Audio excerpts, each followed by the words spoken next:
बिस्मिल्लाहिर्रहमानिर्रहीम। अस्सलामुअलैकुम। हमारे चैनल कहानी हब ऑफिशियल में खुशामदीद।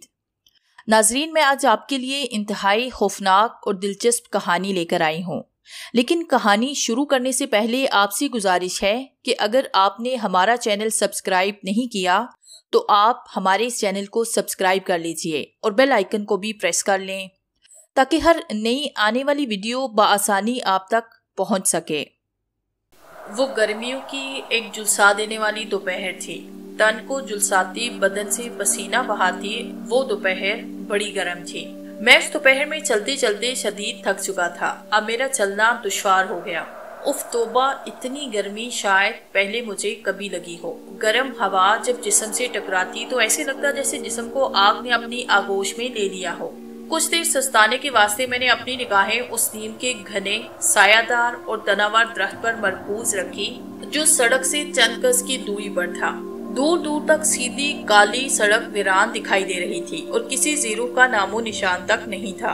जल्द ही मैं नीम के दरख्त के नीचे पहुंचा। मैंने अपना कॉलेज बैग कंधे से उतारा और दरख्त के तने के साथ टेक लगाकर बैठ गया।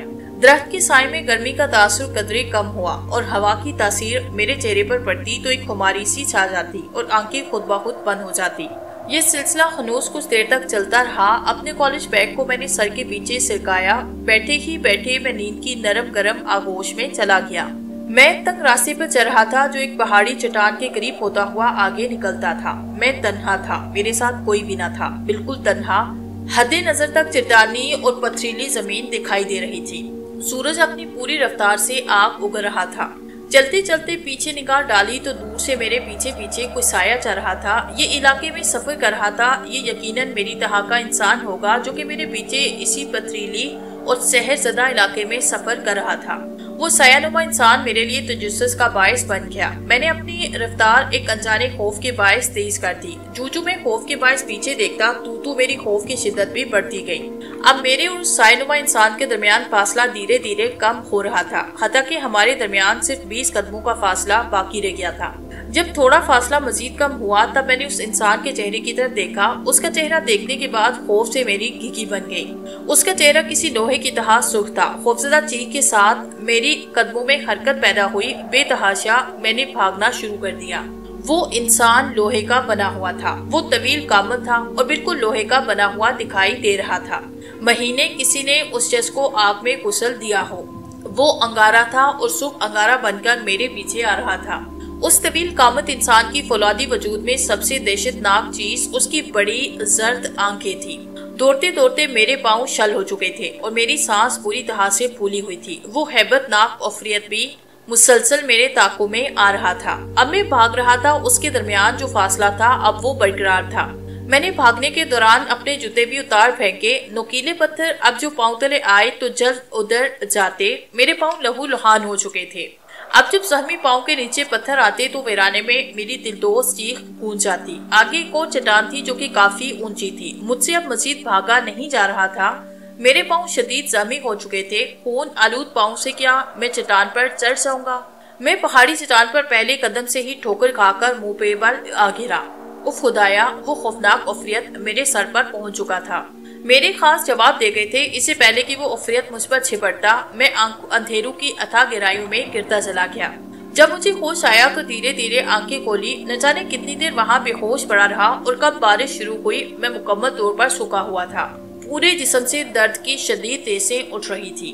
अपने साथ पेश आने वाला वाकया जहन की स्क्रीन पर रोशन हुआ तो खौफ की शदीद कई दर्द लहरें रीढ़ की हड्डी में तोड़ने लगी। दिल भरपूर खौफ के बायस डूबा जा रहा था। हिम्मत करके धीरे धीरे चलना शुरू किया। आंखें खौफ से खुली उस वीरान रास्ते का जायजा ले रही थी जहाँ से वो उफरियतनुमा इंसान मेरे पीछे लगा हुआ था। अब उस वीराने में सिर्फ मैं था। वो उफरियत गायब था। जख्मों से चूर होकर मैं इन वाकयात पर गौर करने लगा। अचानक एक ख्याल जहन में आते ही खौफ की छुटछुड़ी हुई और एक तवील ठंडी आंख मुंह से खारिज हुई। वो भयानक उफरियत जिस अंदाज से मेरे पीछे लगा था, आखिरकार उसे मुझसे नुकसान पहुंचना चाहिए था, मगर उसने मुझे छोड़ दिया। आखिर क्यों? वो कहाँ गया? दिल बार बार इस बात की रट लगा रहा था कि फौरी तौर पर इस वीराने से निकल जाऊं, वरना वो जरूर दोबारा आएगा। ये खौफनाक सोच जहन में आते ही अपने जहम पाँव की और बारिश की शिद्दत की परवाह न करते हुए मैं भाग पड़ा। इस पहाड़ी वीराने में सैकड़ों कांटेदार झाड़ियों को अबूर करता हुआ आगे बढ़ता चला गया। निगाहें अब भी बार बार पीछे देखती, मगर वो उफरियत नहीं था। सिर्फ वही पहाड़ी सिलसिला और ऊंची नीची पथरीली चट्टानें थी जिन्हें मैं तवातर से पीछे छोड़ता आ रहा था। खून सर सुर्ख पाँव में खासी तकलीफ हो रही थी, मगर मैं नाखानी आफत से बचने की खातिर अपनी तकलीफ को भूल रहा था। भागते भागते हक में प्यास की शिद्दत से काटने चिमने लगे, मगर मैंने हिम्मत और हौसले से उस पहाड़ी सिलसिले को अबूर किया। अब दूर से आबादी के आसार दिखाई दे रहे थे। ज्यादा भागने की वजह से पाँव अब मन भर के हो गए थे, सांस भी मुतासर थी। फिर भी आधे घंटे में आबादी के बिल्कुल करीब पहुंच गया। अब कोई पहाड़ी नहीं थी, आगे लहलहाते खेत थे। खेतों में एक बूढ़ा आदमी चारा बना रहा था। वो आदमी सब्जा काटने में बड़ा मगन दिखाई दे रहा था। बाबा जी पानी मिलेगा, मेरे कपकपाते हुए लबू से मुश्किल से ये अल्फाज निकले। तब उस बूढ़े ने मेरी तरफ देखा। वो बूढ़ा शक्ल से काला था, मगर उसने बिल्कुल सफेद उजला लिबास सेबतन कर रखा था। उस लिबास में वो बूढ़ा बड़ा अजीब दिखाई दे रहा था। अरे तू तो जख्मी है और कितना मासूम चेहरा है तेरा, बूढ़ा मेरी हालत देखकर बोला। आओ मेरे साथ, मैं तुम्हें अपने घर ले चलूं, वहाँ तुम्हें पानी भी मिलेगा और गर्म कपड़े भी। ये कहकर बूढ़े ने मेरा हाथ पकड़ा और खेत के दरमियान मुझे ले जाने लगा। कुछ देर के बाद वो मुझे सुराई में ले गया। सुराई में सिर्फ एक चारपाई थी और उस बूढ़े ने मुझे उस चारपाई पे बिठा दिया। उसने घड़े से पानी का कटोरा भरा और मेरे लबू से लगाया। अभी चंद घूंट ही पानी मैंने लिए थे कि अचानक उस सुराई के दरवाजे से वही फौलादी इंसान दाखिल हुआ। खौफ से मैंने झटका लिया, कटोरा मेरे हाथ से गिरा। वही अफरीतमा इंसान जिसकी खौफ से मैं यहाँ आया था, वही अब उस सराय में बिल्कुल मेरे सामने खड़ा था। यही है वो रघुराम जिसकी मुझे बड़ी तलब थी। ऐसे लग रहा था जैसे कि वो मुंह से आग उगल रहा हो। सराय का दूसरा दरवाजा पीछे की तरफ खुलता था। मैंने दूसरे दरवाजे से भाग जाना चाहा, मगर रघु बूढ़े ने मेरे पाँव में अपना पैर फंसाया। मैं मुंह के बल आ गिरा। कहाँ तक भागोगे जवा, एक बार रघु के शिकंजे में फंस जाए वो जाकर भी बच नहीं सकता। छोड़े, तूने मुझे बड़ा तरसाया। रोज नीम के दरख्त से आगे से गुजरता था और मैं रोज हंस हंस से तुझे देखता हुआ गुजरता था, क्योंकि तेरे गले में मुकद्दस आयात का तावीज था। आज वो लॉकेट नहीं, आज मैं अपनी बरसों की प्यास तुम्हारे खून से बचाऊंगा। रघुराम की फाड़ती हुई आवाज मेरे कानों में सुनाई दी। मैंने खौफ से उसकी तरफ देखा। उसका चेहरा बदलने लगा। काले चेहरे पर बेशुमार सैकड़ों झुर्रियां नमूदार हुई। होंठ फटने लगे थे और मुंह से दो बारीक दांत निकल आए। हाथों के नाखून फैलकर लंबे हो गए। उसके बाल सांपों की तरह उलझ गए। आंखों की जगह दो गड़े नमूदार हुए। खौफ से मैंने झुरझुरी ली। रघुराम खौफनाक सूरत के साथ आगे बढ़ा। बड़ी प्यास थी मेरे मन में। अब मैं अपना प्यासा मन तेरे लहू से बचाऊंगा। आज तेरे गले में कुछ भी नहीं और तू खुद मेरे पास आया है। उस बूढ़े आदमखोर जिनसे मैं खौफ को छुड़ाने की नाकाम कोशिश कर रहा था, मगर वो बूढ़ा आदमखोर रघुराम आगे बढ़ा। दोनों आखिरी हाथों के नाहन मेरे सीने में रखे। तू बड़ा सेहतमंद है और तेरा दिल बड़ा मजेदार होगा। इसकी आवाज ऊपरी। मौत बिल्कुल मेरे सर पर खड़ी थी। मौत के खौफ से मेरी एक और भयानक जोरदार चीख निकली। मैंने खौफ से आंखें बंद कर ली। फिर मुझे यूं लगा जैसे किसी ने मेरे कंधे पे हाथ रख दिया हो और कोई बहुत जोर से मेरे शाने को हिला रहा हो।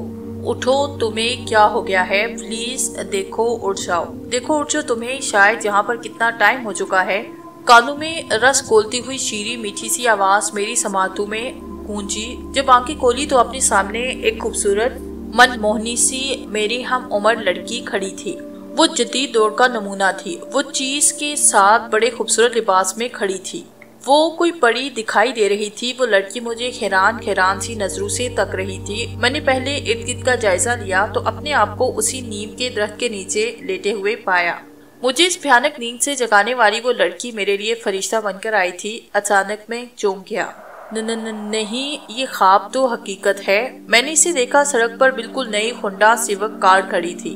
हैरान मत हो, मैं यहाँ सड़क से गुजर रही थी कि तुम इस दरख्त के तने के साथ लेटे हुए चीख रहे थे।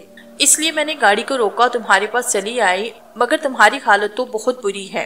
क्या तुम इसका सबब मुझे बता सकते हो कि तुम चीख क्यों रहे थे और तुम्हारी ये हालत किसने की है? मगर मेरे मुंह से कोई लफ्ज नहीं निकल रहा था। मैं रोने लगा। मेरा भीगा बदन, जख्मी पाँव, फूली सांसें और सीने पर खून के निशान वाज़ेह तौर पर इस ख्वाब के सच होने की तस्दीक कर रहे थे। मैं शदीद जख्मी हूँ, मेरी मदद करो, मुझे कहीं हॉस्पिटल ले चलो। लड़की मेहरबान थी। वो नीचे झुकी और मैं बहुत कमजोरी महसूस कर रहा था। उसने अपने कंधे से मेरा बायां बाजू घुमाकर गुजारा और मुझे उठाने लगी। मुश्किल में उठा और उसकी गाड़ी में बैठ गया। वो मुझे फौरी तौर पर करीबी हॉस्पिटल ले गई। वहाँ पर मुझे एडमिट किया और मुझे जल्दी से डॉक्टर्स ने फर्स्ट एड दे दिया।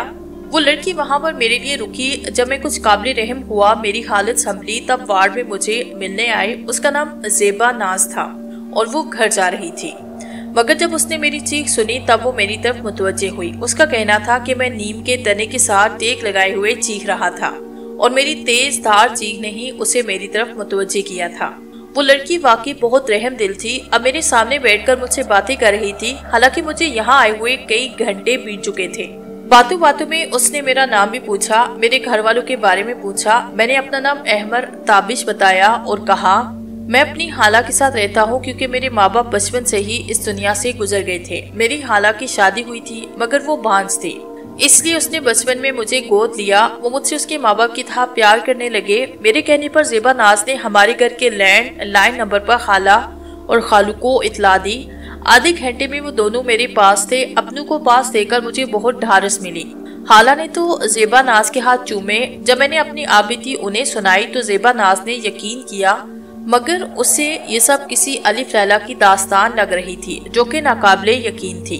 अलबत्ता मेरे खालू मेरे इस वाक़े से बहुत ज्यादा परेशान हुए थे और कहा, ताबिश पुत्र उस आदमखोर जिनका हाथमा जरूरी है, वरना वो दोबारा भी हमला आवर होगा। इन जिन्नात में कुछ सरकश और नाफरमान भी होते हैं जो शैतान के बहकावे में आकर दीन ईमान से मुंह मोड़ लेते हैं और इंसानों का खून पीना और उन्हें तंग करना अपना हक समझते हैं। बेटा, तुम्हारे गले में एक लॉकेट था, वो कहाँ है?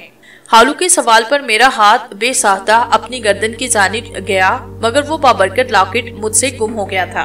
उस लॉकेट के ऊपर हमारे दीन और अल्लाह के बाबरकत कलमात कुंदा थे। खालू जान, वो लॉकेट तो मुझसे गुम हुआ है, मैंने मरी मरी आवाज में कहा।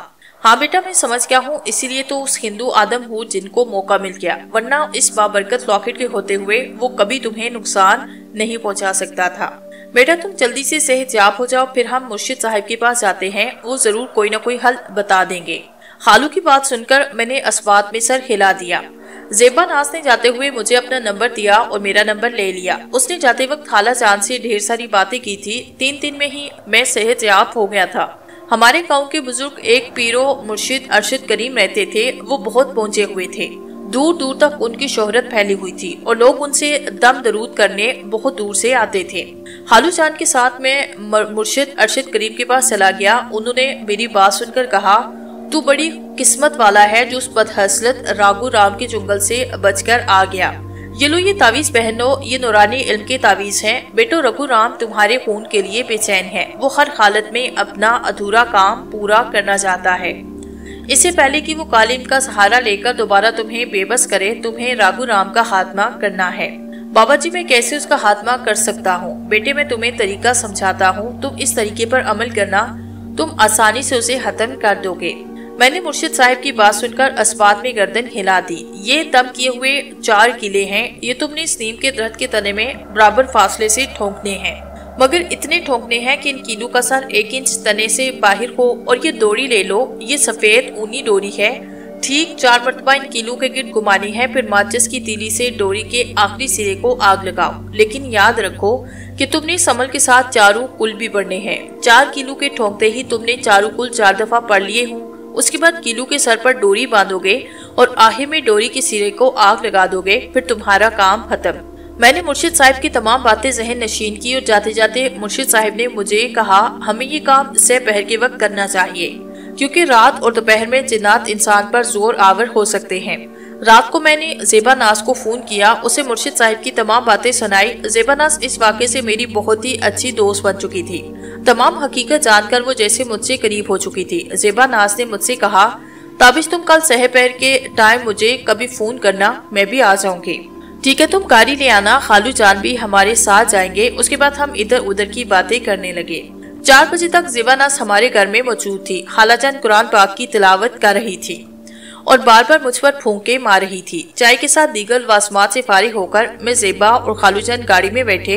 ज़ेबा नाज की गाड़ी अब इस आसेबज़दा नीम के दरख्त की तरफ रवान दवा थी। गाड़ी के टायर दुर्गत के बिल्कुल करीब चराए। गाड़ी रुक चुकी थी और नीम का दरख्त नजर आ रहा था। कीले मैंने बाएं हाथ में पकड़ी, डोरी और माचिस पेंट की जेब में थी, जबकि हथौड़ा दाएं हाथ में था।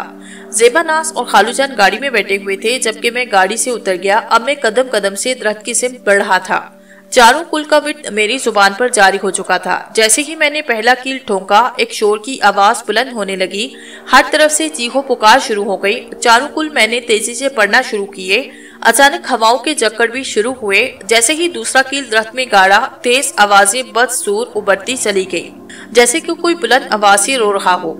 अब चीहो पुकार इतनी बुलंद हो चुकी थी कि जैसे मेरे कानों के पर्दे फाड़ देगी, मगर मैंने हिम्मत नहीं हारी और तीसरी कील बराबर के फासले पर ठोंक दिया। इस पर इतनी भयानक चीख उभरी कि जैसे कि मैंने ये कील राघु राम की खोपड़ी में ठोंक दी हो। छोटा सा खौफ भी इंसान के ज़ाइम को डगमगा देता है, मगर शुक्र है अल्लाह पाक का कि मेरे कदम डगमगाए नहीं, बल्कि मैं साबित कदम रहा। चौथी कील भी मैं दरख्त के तने में बराबर के फासले पर ठोंकी। मैंने पैंट की जेब से डोरी निकाली और बराबर लगे कीलों के इर्द गिर्द घुमाने लगा। चारों कुल में 4 मरतबा पड़ चुका था। डोरी को जैसे ही 4 मरतबा कीलों के गिर्द मुकम्मल किया, एकदम सन्नाटा छा गया। हर तरफ गहरी खामोशी छा गई, जैसे कि किसी ने जहर फूंक दिया हो, और वह सब शोरोगुल लम्हा भर में खत्म हो गया। मैंने जल्दी से माचिस की तीली जलाई, डोरी के आखिरी सिरे को सुलगाई। डोरी ने आग पकड़ ली। अब रफ्ता रफ्ता आग डोरी को खत्म कर रही थी। मैं उठा और भागता हुआ गाड़ी में बैठ गया। जैसे ही डोरी को मुकम्मल तौर पर आग ने जलाया, कुदरती तौर पर नीम के बड़े मजबूत दरख्त ने भी आग पकड़ ली और शोले उसकी शाहों को अपनी लपेट में ले चुके थे। कुछ ही देर में नीम का दरख्त जलकर खाकसर हो चुका था। खालू के गले लगकर मैं रोने लगा। मैं खुशी से रो रहा था। खालू मुझे मुबारकबाद दे रहे थे। शाबाश बेटे, तुमने नापाक जिन्नात को जहन्नम वासिल कर दिया है। ज़ेबा नाज़ ने भी मुझे मुबारकबाद दी और उसने मुझसे कहा, अहमद ताबिश, तुम बहुत बहादुर हो। तुमने बहादुरी से इस हबीस कुव्वतों का खात्मा कर दिया जो तुम्हारे खून के प्यासे थे। हाँ ज़ेबा नाज़, जब खुदावंद मदद करता है तब वो इंसानों का वसीला बनाकर भेजता है। जैसे जब मैं मर रहा था, तुमने मुझे बचा लिया। ये सब खुदा ने हमारी तकदीर में पहले से लिखा हुआ था। ज़ेबा नाज़ और खालू ने मेरी बात सुनकर खुदा का शुक्र अदा किया। वक्त पर लगाकर गुजरता गया। आज मैं एक बहुत बड़ा ऑफिसर हूँ। मेरे पास खुदा का दिया सब कुछ है। ज़ेबा नाज़ मेरी बीवी के रूप में मेरे सामने है। खाला और खालूजान पहले से कुछ कमजोर हो चुके हैं। हम उनका बहुत ज्यादा ख्याल रखते हैं। जैन और अलीना मेरे बच्चे हैं। जैन सेकेंड ईयर मेडिकल पढ़ रहा है। अलीना मैट्रिक में पढ़ रही है। हमारी जिंदगी खुशियों से जैसे भर गई है। जैन बिल्कुल मुझ पर गया। उसे देखकर मुझे अपनी जवानी के वो भरपूर दिन याद आते हैं जब मैं भी जैन की तरह कॉलेज जाया करता था। मेरी बेटी अलीना ज़ेबा नाज़ की तरह हसीनो जमील है। ये जिंदगी है जो चलती रहती है, चाहे दुख हो सुख हो, धूप का रंग लेकर आगे बढ़ती जा रही है। ये तो मेरी कहानी थी जो यहीं थी। काश यहीं तक रहती। बस एक फुल स्टॉप आगे लगवाकर मैं वक्त को आगे बढ़ने से रोक सकता। मगर जिंदगी दौड़ धूप की परवाह कब करती है, वो तो बस आगे बढ़ती जाती है। वो गर्मियां जैसे दोबारा लौट आई थी। दोपहर में तो जैसे हर चीज गर्मी की सताई हुई थी। लोड शेडिंग भी अरूज पर थी। दिन गुजर गया। शाम के साए फैल गए। घर के लॉन में अलीना और जैन बैठे हुए किसी बात पर लड़ रहे थे। मैंने गौर किया तो दोनों की बातों का टॉपिक समझ में आया। वो दोनों जिन भूत पर लड़ रहे थे। जैन का मौकफ था कि जिन भूत प्रेत आत्मा डायन रूप बदरू नहीं होते, जबकि अलीना कह रही थी, नहीं भाई, आप बिल्कुल गलत कह रहे हैं। इस दुनिया में तरह तरह की मखलूकात पाई जाती हैं जो इसी दुनिया के जैसी हैं। जिन्नात में अच्छे बुरे किस्म के जिन होते हैं। नहीं अलीना, जिन भूत कुछ नहीं होते। ये इंसानों के बनाए गए अफसाने हैं जो कि मशहूर हो गए हैं। इससे पहले कि अलीना कुछ कहती, मैं आगे बढ़ा, दोनों को खामोश करवाया। दोनों बिल्कुल खामोश हुए।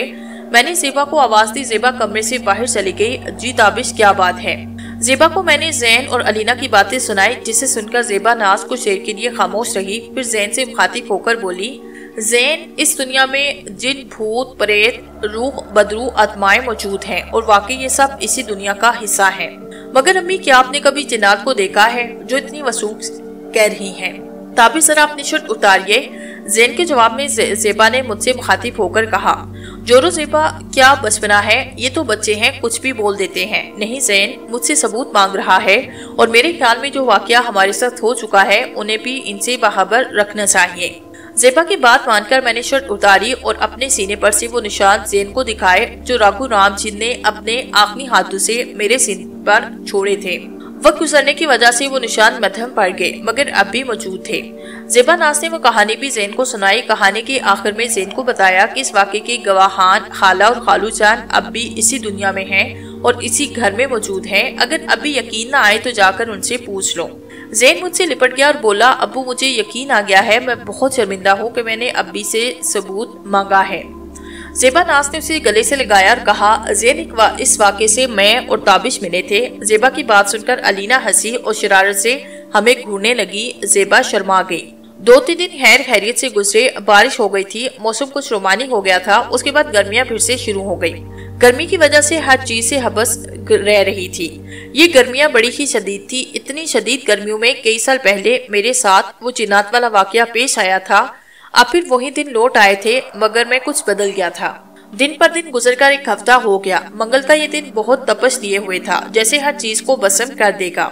जैन अभी तक कॉलेज से नहीं लौटा था, हालांकि वो 12 बजे तक आ जाता था। अलीना आज घर पर थी। अभी 1:30 बज चुका था, मगर जैन नहीं आया था। मैं और ज़ेबा बहुत ज्यादा परेशान थे। माँ बाप थे, परेशान होना लाजमी था। जैन बहुत ज़हीन नौजवान था, कॉलेज में हर साल टॉप करता। वो कभी बताए बगैर कहीं भी नहीं जाता। मैंने जैन के मोबाइल पर फोन किया, मगर कोई अटेंड नहीं कर रहा था। उसके दोस्तों को फोन किया, उनसे पता चला कि जैन उसके पास नहीं। तब कॉलेज के प्रिंसिपल को फोन किया। उन्होंने कहा तमाम बच्चे 12 बजे तक कॉलेज से जा चुके हैं। सहपहर तक दिल को तसल्ली दी कि किसी काम में फंसा हुआ होगा, आ जाएगा। ज़ेबा शदीद परेशान थी। अलीना भी जैन का इंतजार कर रही थी। हमने दोपहर का खाना नहीं खाया। सहपहर शाम में ढल गई, मगर जैन नहीं आया। शाम को हमारे घर के दरवाजे के बाहर एम्बुलेंस की सायरन की आवाज सुनाई दी। एम्बुलेंस की आवाज सुनकर जैसे मेरे पैरों से जमीन निकल गई। हम बाहर भागे। एम्बुलेंस से एक स्ट्रेचर बाहर निकाली गई। वो स्ट्रेचर सफेद कपड़े से ढकी हुई थी। ज़ेबा नाज़ ने धड़कते हुए दिल के साथ स्ट्रेचर से कपड़ा हटाया। अगले लम्हे उसके मुंह से एक दिलदोज चीख गूंजी। स्ट्रेचर पर जैन की खून में लथपथ लाश पड़ी हुई थी। अलीना और ज़ेबा ने चीख चीख कर आसमान सर पर उठा लिया। मैं खुद इस सदमे से टूटकर बिखर गया था। खामोश आंसू रुखसार पर बहते चले जा रहे थे। जवान बेटे की मौत कमर तोड़े जा रही थी। हम सब पर जैसे आसमान टूटा था या वक्त से पहले क्यामत आ गई थी। कुछ ही देर में पूरा मोहल्ला जमा हो गया। जैन की बेवक्त मौत पर आंसू बहा रहा था। खाला और खालू जान तो चीख चीख कर कह रहे थे कि जैन बेटे उठ जाओ, बुलावा तो हमारा आना था, लेकिन तुम कैसे हमसे दूर चले गए। एक क्यामत का समा था। हर आंख उसकी मौत पर अश्कबार थी। ये क्यामत थी जो अचानक आई थी और गुजर गई। जैन की मौत दोपहर के बिल्कुल 1 बजे पर हुई थी। हॉस्पिटल में उसकी पोस्टमार्टम रिपोर्ट की गई। कॉलेज से कुछ ही दूरी पर एक बड़ा नीम का दरख्त था जो बाएं तरफ के हाथ पर सड़क के किनारे खड़ा था।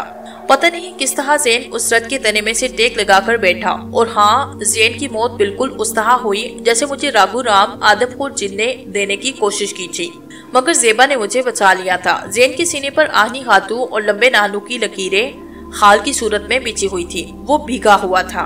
उसके दोनों पैर शदीद जख्मी थे। उसका सांस जैसे फूला हुआ था। खून ज्यादा बह जाने की वजह से उसका सफेद शर्ट सुर्ख हो गया था। अलबत्ता जिसे उसने मौत के वक्त काफी मज़ाहमत की होगी, उसकी पैंट की जेब से हमें एक खून आलूद खत मिला। वो खत कुछ यूं था। मैं इंतकाम लेने के लिए तरस रही थी। नाम मेरा वाशोनी है। राघु राम मेरा शोहर था। जिन दिनों वो मारा गया उन दिनों मैं भारत में थी। हम जिन्नात भी देश से घूमते रहते हैं। भारत काले जादू में बहुत आगे है। मैं काला जादू सीखने के लिए भारत गई। हम जिन्नात में बहुत पोशीदा ताकतें होती हैं, मगर कुछ ताकतें जो शैतानी हैं वो हमें जादू के जरिए ही मिलती हैं। जब मैं भारत से वापस आई तो हमारा घर नीम का वो दरख्त जला हुआ था और मेरा शोहर राघु राम और फलादी द्यो नहीं थे। दोनों का खात्मा हो गया था। इनके अंत के बाद मैंने कसम खाई कि जिसने मेरे शोहर और फलादी का खात्मा किया है मैं उन्हें खत्म कर दूंगी। मगर इससे पहले कि मैं इंतकाम लेती, तुम्हारे वो उस बूढ़े मलीच अरशद करीम ने मुझे कैद किया। मगर मैं एक दिन पहले आजाद हो गई हूँ। मेरे इंतकाम का पहला तोहफा कबूल हो। तुम्हारे बेटे को मारकर मुझे सुकून मिला। अपनी खैरियत चाहते हो तो मुझसे पंगा मत लेना वाशवानी, इसी में तुम्हारी भलाई है। उस टाइम वाशवानी की हद ने हमारी नींदें उड़ा दी। हमारी बेटी को हमसे छीनकर कहती है कि हमसे पंगा मत लेना। जैन की मौत की वजह से जब मुझे समझ आई, तब से तो मैं अंगारों पर लौट रहा था। मैंने अहद किया मैं किसी भी कीमत पर वाशवानी को नहीं छोड़ूंगा। इसको मैं खत्म कर दूंगा। जबकि साइंस इस धमकी और खत को मन घड़त करार दे रही थी, क्योंकि जैन की मौत की वजह से पोस्टमार्टम की रिपोर्ट कुछ अलग थी।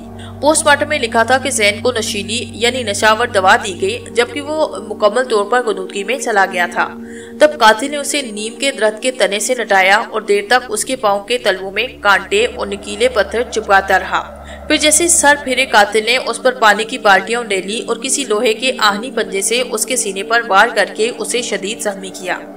जब कातिल जैन को मार रहा था तब जैन को होश आया। उसने खुद को बचाने की थोड़ी बहुत मसामत की, मगर वो पूरी तरह से होश में नहीं आया था। इसीलिए कातिल ने आसानी से आहनी पंजा उसके दिल में उतारा और यूं वो कत्ल करने में कामयाब हो गया। साइंस वाला जो भी कहे, मगर मुझे तो पोस्टमार्टम की रिपोर्ट पर यकीन नहीं था।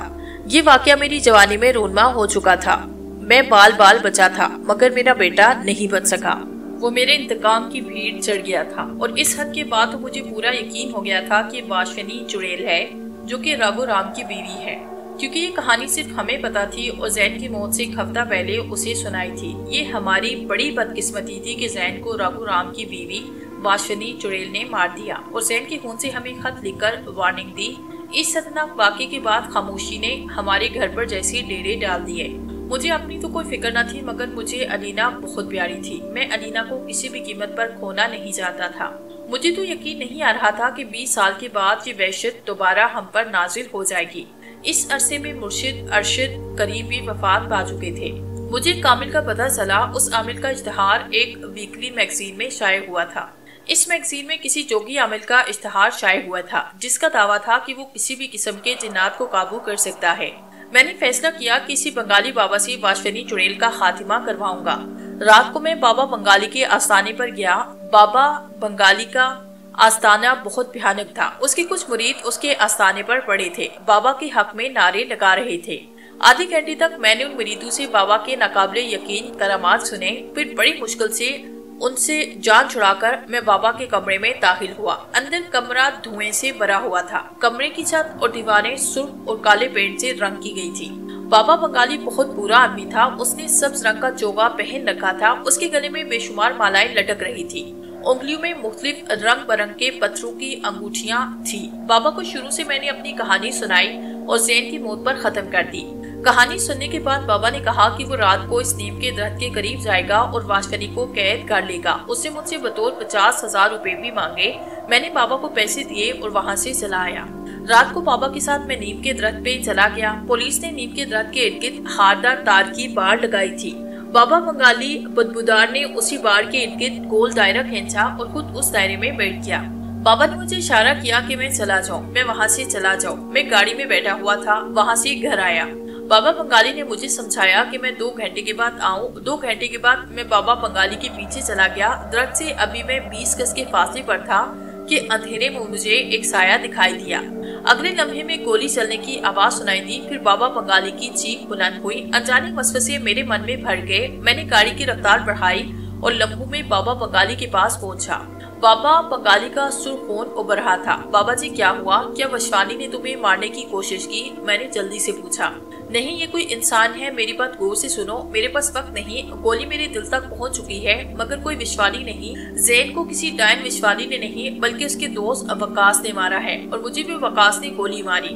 वकास ने अपने जहन से सिर्फ और सिर्फ वशवानी की कहानी गढ़ी। वो खून का हद भी वकास ने लिखा। उसका ख्याल था कि इस हद की वजह से वो अपनी मनगढ़ंत कहानी को सच्चा जाहिर करके सुरखरू हो जाएगा। तो मेरे कातिल को पहचानो, उसके चश्मदीद गवाह बनो। तुम वकास को मेरा कातिल जाहिर करना। बाकी पुलिस की हिरासत में वो अपनी तमाम करदा ना करदा गुनाहों का इतराफ जरूर करेगा। इतनी बातें कहने के बाद बाबा बंगाली पर नज़ा का आलम तारीख हो गया और वो जोर से झटके खाने लगा, जैसे मरते वक्त वो शदीद कुर्ब से गुजर रहा हो। बाबा मेरे मुंह से चक निकली, मगर अगले लम्हे बाबा की रूह उसके जिस्म का साथ छोड़ चुकी थी। मैं सन्नाटे में खड़ा था। बाबा की बातें नाकाबिले यकीन थी, मगर एक मरता हुआ आदमी भी झूठ नहीं बोलता। आधे घंटे में पुलिस की गाड़ियां मौके वारदात पर पहुंच चुकी थी। बंगाली बाबा की लाश की इब्तिदाई रिपोर्ट दर्ज हो चुकी थी। जब मैंने जैन के कत्ल का इल्जाम वकास पे लगाया तो पुलिस मुतहरिक होकर वकास को गिरफ्तार करने के लिए उसके घर पहुंच गई। वकास को उसके फ्लैट से गिरफ्तार किया गया। इब्तिदाई तफ्तीश के दौरान उसने मुकम्मल तौर पर जैन के कत्ल से लाइल्मी जाहिर की, मगर जब वो पुलिस ने उसे 15 रोज के रिमांड पर जेल भेजा तो तब उसने सब कुछ उगल दिया, जिसे सुनकर हमें यकीन नहीं आ रहा था कि एक इंसान इतना शातिर, मकार और चालाक भी हो सकता है। वकास मेरे बेटे जैन का सबसे अच्छा दोस्त था। दोनों बचपन के दोस्त थे। जब भी जैन फर्स्ट आता, कॉलेज में टॉप करता, वकास को आग लगती, उसे जलन होती कि वो क्यों फर्स्ट नहीं आ सकता। हालांकि वकास हमेशा सेकंड आया। वकास ने पिछले 10 सालों से जैन से ये फर्स्ट पोजीशन छीनने की कोशिश की, मगर वो हमेशा सेकंड आया। वकास बज़ाहिर तो जैन का बेहतरीन दोस्त था, मगर उसके अंदर एक सांप बढ़ रहा था। और वो सांप उस वक्त ज्यादा ताकतवर हुआ जब वकास की मनपसंद लड़की जरीन खालिद ने वकास के हलूस को ठुकराया। जरीन कॉलेज में नहीं आई थी, वो बिलाशुबा हसीन, खूबसूरत और मासूम थी। किसी का दिल भी जीत सकती थी, मगर अना दिल तो हर कोई किसी को नहीं दे सकता ना। जरीन ने जैन पे अपना दिल हारा, इसलिए उसने वकास की मोहब्बत का जवाब नफी में दिया। बस वकास को महसूस होने लगा कि यही वो शख्स है जो इसकी मोहब्बत का कातिल है, यही वो शख्स है जिसे हटाकर वो नंबर 1 पोजीशन ले सकता है, यही वो दोस्तुमा दुश्मन जिसे पांव तल रोनकर अपनी मोहब्बत हासिल की जा सकती है। वकास को शैतान ने बहकावा दे दिया। वो सोचने लगा कि कैसे जैन को रास्ते से हटाए। वो इस ख्याल से परेशान रहने लगा, जैन को काश मैं अपनी वो सच्ची नाकाबिले यकीन कहानी कभी ना सुनाता तो आज वो जिंदा सलामत होता है। जब जैन को हमने अपनी कहानी सुनाई, अगले दिन वो कहानी जैन ने वकास को हरबा हरब सुनाई। वकास से जैन अपनी हर बात शेयर करता था। जब वकास ने कहानी सुनी तो वो सोचने लगा कि जब राकूराम हो सकता है, फौलादी हो सकता है, तो उनकी बीवी वाशवानी भी हो सकती है जो बदला लेने आ सकती है। जैन से वकास ने जिन भूत प्रेत रूप बदरू की कहानियां पढ़ रखी थी, वकास ने एक हफ्ते के अंदर अंदर वही कहानी दोबारा दोहराई, मगर ये वकास की बेवकूफी थी कि वो बच जाएगा। वकास ने एक नीम का दर ढूंढा जो सड़क के करीब था। जैन को थोड़ी सी नशीली दवाई दी जिससे जैन बेहोश हुआ। गर्मी भी ज्यादा थी। वकास ने जैन के पांव को बारीक कीलू से जख्मी किया, पत्थरों की मदद से उनके तलवों में जख्म किए, फिर आखिरी पंजे से उसका सीना उधेरा, फिर उसका कत्ल करके अपने तमाम सबूत मिटा डाले। हमें एक फर्जी डायन मशवानी के नाम से खत लिखा। वो खत उस हरामी ने वाकई जैन के खून से लिखा था। जब मैं बंगाली बाबा से राब्ता किया तब भी वकास की मुझ पर नजर थी। जब वकास को महसूस हुआ कि बंगाली बाबा उसका राज जान गया है, कोई मशवानी नहीं, उसने बंगाली बाबा का खात्मा किया। जब उसने बंगाली बाबा को गोली मारी तो वो समझा कि बंगाली बाबा खत्म हो गया है, मगर बंगाली बाबा ने मरते मरते सब कुछ बता दिया। अदालत ने वकास को दोहरे कत्ल के इल्जाम में मुलव्वस होने पर इसको उम्र कैद की सजा सुनाई। अब वो सारी उम्र कैद तन्हाई में रहेगा। पछतावा, दुख, रंज, नाकामी उसका मुस्तकबिल होगी। खुदा से रो रो कर भी अपने गुनाहों की माफी मांगे तो खुदा भी मुआफ नहीं करेगा। जब तक खुदा का वो बंदा उसे मुआफ नहीं करेगा। जिंदगी रुकती तो नहीं, चलती रहती है, मगर जब कोई चला जाता है तो वो बहुत बड़ा दुख भी दे जाता है। जेबा में अलीना जी रहेगी, मगर जैन की यादें सारी जिंदगी हमारे साथ रहेंगी। जेबा ने तो हाथ फैला फैलाकर वकास को बददुआएं दी। अब उसे कभी चैन, सुख, आराम, इत्मीनान, राहत नहीं मिलेगा। ये एक माँ की बदुआ है। वो जहाँ भी रहेगा, चाहे वो पानी के अंदर क्यों न रहे। और ये सच है कि वकास को शदीद तपश महसूस होती है। वो अनदेखी आग में जल रहा है। उसने जेल में चीख चीख कर कहा कि मुझे माफ करो, मैं अनदेखी आग में जल रहा हूँ, मैं मर रहा हूँ। बेशक मेरे साथ जो चाहे सलूक करो, मुझे जलते तेल पे फेंको, आग की नजर करो या फांसी पर लटका दो, मगर मुझे मुआफ करो, मुझे मुआफ करो। बड़ी मुश्किल से जेबा को राजी करके मैं उसे जेल पर ले गया ताकि वो देख सके कि जिस सुख की खातिर उसने हमें इतना बड़ा दुख दिया, उसी सुख में ये जल रहा है। जेबा ने मुंह फेर कर वकास से कहा, तुमने एक माँ से उसका बेटा छीना, तुमने मुझे जो दुख दिया उसका कोई मुदावा नहीं, कोई तलाफी नहीं, मगर मेरा सब्र मेरा सुख है। और जिस आग में तुम जल रहे हो, यही तुम्हारी असल सजा है। चाहे तुम दुनिया की किसी भी कोने में जाओ, तुम इसी आग में जलते रहोगे। मैं तुम्हारी शक्ल आइंदा नहीं देखना चाहती। तुम्हें तुम्हारे किए का फल मिल रहा है जो तुमने किया। चलो ताबिश, हमें चलना चाहिए, मुलाकात का वक्त खत्म होने वाला है। जेबा ने कहा। मैं और जेबा वहाँ से चले आए। अब कई साल गुजर चुके हैं। अलीना की शादी हो चुकी है, उसके 2 अदद बच्चे हैं, बेहद शरारती। आज घर में खूब रौनक की है क्योंकि अलीना और जवार, अलीना का शोहर, उसके बच्चे सुहेल और तारा आए हैं। मैं और जेबा लॉन में बैठे हैं कि अलीना के दोनों बच्चे शोर मचाते, मुंह बसोड़ते, लड़ते झगड़ते हमारे पास आए। अरे तुम दोनों क्यों लड़ रहे हो? नानो में कहती हूँ कि जिन्नात होते हैं, मगर ये सुहेल कहता है कि नहीं होते। इसी बात पर लड़ रहे हैं, आप बताएं ना। उन दोनों की बात सुनकर हम दोनों ने मुस्कुराकर एक दूसरे की तरफ देखा, लेकिन साथ ही हमारी आंखों में नमी तैरने लगी। हमारा जहन हमारी नजरों के सामने घूम गया। उसके खून में भीगी लाश हमारी नजरों के सामने आई। क्या हमें इन मासूम बच्चों को भी वो नाकाबिले यकीन कहानी सुनानी चाहिए या नहीं? जेबा के ख्याल में नहीं, क्योंकि बच्चे मासूम होते हैं। इन्हें हरगिज़ जिन भूत से नहीं डराना चाहिए। जब बड़े हो जाएंगे फिर वो खुद समझदार हो जाएंगे।